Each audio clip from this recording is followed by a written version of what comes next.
Alright mga idol, magandang araw sa ating lahat. At titira na ako mga idol sa EDSA.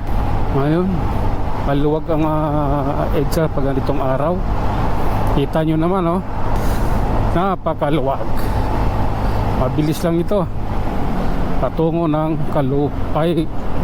Malabon, Caloocan sa akin. Malabon eh. Alright, tuloy-tuloy lang. At ride cheap din siyempre sa lahat ng sa lahat ng mga motorista. Ride cheap tayo mga idol. Mahalin natin ang Pilipinas. Okay, so ito, ganito yung lagay dito. Dandahan lang, pababa na tayo. Medyo yung pababa rito, masalimuot. Siyempre madulas kasi mambon. Ingat-ingat din. Okay, sa tulay na tayo. Tulay ng may tulay. Dati yan lang tulay niya, no? Lumayan na yan, guhit na yan. Kaya hanggang sa gitna dinagdagan lang, dinikit yung dalawang lane. Tulay pa rin. O diba? Okay, nandito na tayo sa bundok, sa may Boni, Mandaluyong. Bundok kung tawagin ko to kasi pagaling ka dun sa Guadalupe, pagdating ng tulay, paakyat kasi ito dito eh. Akyatin kasi ito eh. Kaya bundok siya. Alright, ito na. Gawin natin 60 lang. Takbo. Sasakyan na to sa likod ko eh. Kunting beret. Kasi pag may sasakyan din sa likod eh, mahirap din kasi nasa paslin tayo. Minsan na ako minura niyan, nagbusina tapos sabay mura. Ayaw ko na maulit yung ganun.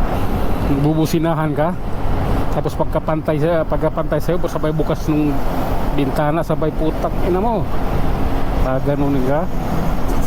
Anong masakit na salita nagsasabi sa'yo, hindi maganda yun. Kaya pag kailangan mabilis, tapos nasa paslin na kailangan ko rin bumirit kahit paano, bumirit ng konti, gawing 60, 80, ganon. Pero pag nag-80 ako, balik, sagbit lang din, balik lang kagad sa mababa. Di ako sanay sa ganung takbo eh.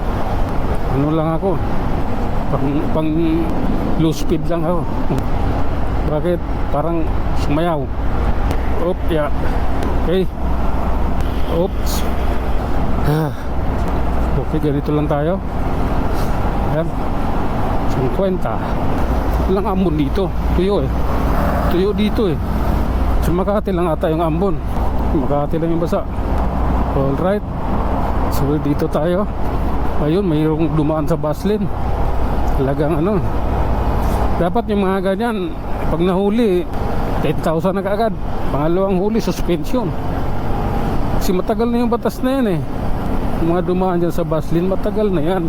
Kung hindi pa sinusunod, yung iba nilalabag pa rin. Kailangan talaga dagdagan pa yung ipapataw na parusa. Kasi hanggat hindi mo binigatan yan, wala, hindi yan susundin. Pilipino pa na kailangan bigatan talaga para magiging parang pangil ba. Yun yung pinakapangil niya, bigatan mo yung kanyang violation, yung bayad ng violation. Kailangan yun yung kasi sa 5,000 wala eh, easy lang eh. Hindi pa rin natatakot eh, kailangan may takot.